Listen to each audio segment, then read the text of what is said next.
আমি মোহাম্মদ আব্দুল সালাম সর্দার, আমার বাড়ি বামনা। আমি একজন বাংলাদেশ জাতীয়তাবাদী বিএনপি দলের সাধারণ একজন কর্মী।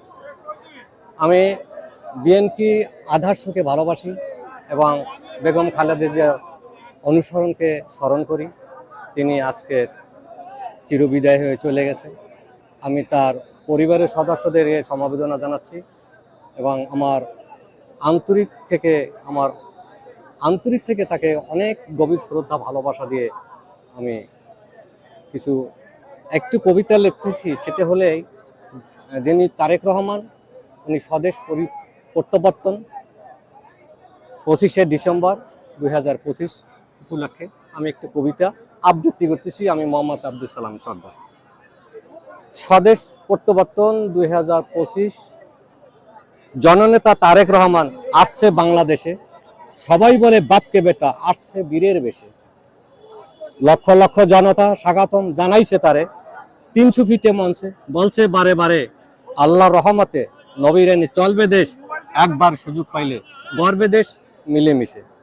মুসলিম হিন্দু খ্রিস্টান উপজাতি সবাই আমরা বাংলাদেশি, ভেদাভেদ রবে না কোনো দলে, থাকবে সবাই এই দেশে। আমি এই কবিতাটি পাঠ করেছি আমার নিজের অভিজ্ঞতার আলোকে ধারণ। আমি মাঝে মধ্যে কিছু লেখালেখি করি। আমি যখনই যে কোনো একটা স্মৃতি ধারণ হয় বা যখন একটা মনে প্রাণে জাগে, তখন আমি একটা কবিতা লেখি বা আবৃত্তি করি। এটি প্রকাশ করবার জন্য আপনাদের সকলের মাধ্যমে সাহায্য কামনা করি।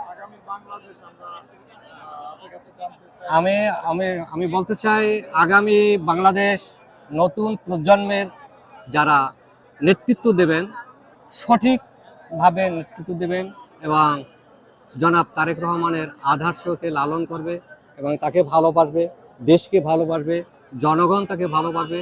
জনগণের নেতৃত্বেই এই বাংলাদেশ সুন্দর সুফল সুজনা হয়ে উঠবে, এই প্রত্যাশা।